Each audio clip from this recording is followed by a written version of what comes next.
Question में आपको vector A दिया हुआ, वेक्टर बी दिया हुआ। अब तीसरा वेक्टर आपको दे रहे हैं जो ए बी पे डिपेंड कर रहा है। सी को बोला इन्होंने is alpha times A plus beta times B. चलिए, अल्फा बीटा रियल नंबर है।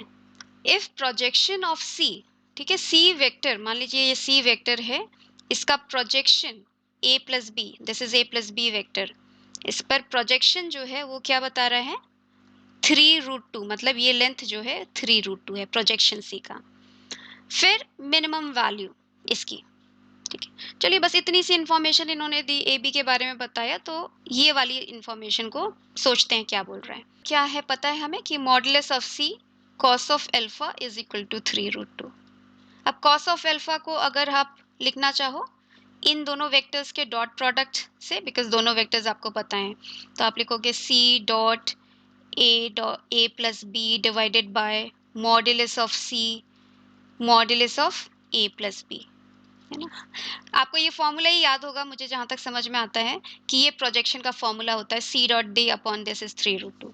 तो यूज कर लेते हैं। अब सी को हमें ये लिखना है क्योंकि हमें सी को पता है कि वो अल्फा ए और बी पे डिपेंड कर रहा है, तो ये डॉट ए प्लस बी, ठीक है, divided by modulus of A plus B is equal to 3√2। अब चलिए, ए भी पता है तो ए प्लस बी भी पता है, निकालिए A plus B. What is my A plus B? A plus B vector आपके पास आ गया 3i प्लस 3j, ठीक है। ये देखिए 3i प्लस 3j, के तो 0 हो गया। मॉडुलस बताइए, modulus is under root of 9 plus 9, 3√2 आ जाएगा आपके पास, अंडर रूट ऑफ 18, ठीक है। तो अब चलिए यहाँ पे डॉट प्रोडक्ट भी लीजिए, अल्फा इंटू, अच्छा मॉडुलस भी निकाल लो। मॉडुलस ऑफ ए स्क्वायर बताइए, what is modulus of A square? 4, 2 square plus 1 plus 1 6, तो ये modulus of A square is 6। Modulus of B square बताइए, 1 प्लस 4 प्लस 1, वो भी 6, ठीक है। Modulus of B is B dot B, correct, so ये भी 6 आ गया। अब बताइए alpha into modulus of A square, लिख लेते हैं एक बार को, ठीक है, plus beta into modulus of B square, फिर क्या आया आपके पास, plus alpha into A dot B plus beta into B dot A, ठीक है, इज इक्वल टू 3√2। अब इसको भी, इसका भी 3√2 वैल्यू है, इंटू 3√2, ये आ गया आपके पास। अब चलिए वैल्यू रखते हैं, इसकी वैल्यू क्या है, 6 है ना, निकाला आपने 6 अल्फा, इसकी वैल्यू भी 6 beta plus A dot B B dot A same है, तो अल्फा प्लस बीटा आपने इधर लिखा, और इसकी वैल्यू बताइए, ए डॉट बी की डॉट प्रोडक्ट लीजिए, ए डॉट बी क्या आता है आपके पास, 2 into 2 plus 2 into 2 and then -1, so 3 आ गया आपके पास ए डॉट बी की value into 3। This is equal to what, यहां से क्या है, 9 into 2 18 alpha plus 9 beta is equal to 18, या फिर आपके पास आ गया alpha plus beta is equal to 2। ये आपके पास यूजफुल इंफॉर्मेशन आ गई जिसको आपको may be later on use करना पड़ेगा। अब यहाँ पे आ जाते हैं, किसकी मिनिमम वैल्यू पूछ रहा है ये। अब हम क्या सोचते हैं, अभी हम कुछ और नहीं करने वाले, ओके। हम क्या करेंगे, पहले हम सी को, सिंस सी मेरा ए और बी पे डिपेंड करता है, हम उसको उसी तरीके से लिख लेंगे ऐसा, ठीक है, माइनस ए क्रॉस बी, और फिर हम डॉट ऑफ सी ले लेते हैं। यहाँ पे भी dot of alpha A plus beta B आ गया। अब चलिए लेते हैं डॉट प्रोडक्ट, इसका डॉट प्रोडक्ट इसके साथ, इसको तो ऐसे ही लिख लेते हैं क्योंकि ये काम तो हमको करना पड़ेगा, इसका डॉट विथ दिस, ठीक है।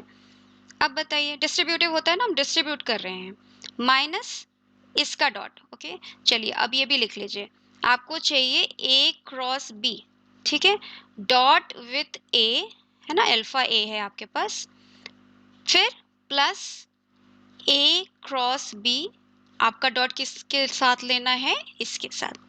अब बताइए ये क्या है, अल्फा तो कांस्टेंट है ना, स्केलर ट्रिपल प्रोडक्ट में दो वेक्टर सेम हो जाते हैं तो वो जीरो हो जाता है, यहाँ पे भी दो वेक्टर सेम होते हैं, जीरो हो जाता है, तो ये पूरी बात तो आपकी हो गई जीरो। आपके पास बस इतनी बातें रहेगी, दिस डॉट दिस, है ना, ये सब पूरा जीरो हो गया, this is zero and this is also zero. अब आइए बताइए, अल्फा स्क्वायर है ना, alpha square into modulus of A square, what is that, 6 है ना, वो निकाला ऊपर, modulus of A square is 6। यहाँ पर बताइए beta square again modulus of B square, what is that, again 6। ठीक है, अब अल्फा बीटा वाला कोफिशिएंट यहाँ पर देखिए, plus alpha beta A dot B, right, और यहाँ से alpha beta again A dot B, so 2 लिख लें, ये आ गया आपके पास। अब बताइए ए डॉट बी की वैल्यू भी आपने निकाली थी, 3 आई थी, बड़ा ही आसान हो गया क्योंकि सबके कोफिशिएंट आपके, ये वैल्यू 3 है, सबके कोफिशिएंट आपके पास ये आ गए। अब आपको क्या आ गया, केवल अल्फा और बीटा में एक इक्वेशन आ गया जिसको आपको मिनिमाइज करना है। अब हम चलेंगे बीटा की वैल्यू रखने, रिमेंबर हमने निकाला था कि अल्फा प्लस बीटा इज 2, ये हमने बोला था, अब हम यूज करने वाले हैं। तो अब बीटा की जगह हम लिख लेंगे 2 माइनस अल्फा, है ना, और यहाँ पर भी बीटा की जगह हमने लिखा 2 माइनस अल्फा। चलिए अब आ गया क्वाड्रेटिक किस में, अल्फा में, ओके, तो उसको मिनिमाइज करना shouldn't be difficult, plus alpha square minus 4 alpha plus 2 alpha minus alpha square, तो ये एक अल्फा कैंसिल हुआ और रह क्या गया आपके पास 6 alpha square minus 2 alpha and plus 4।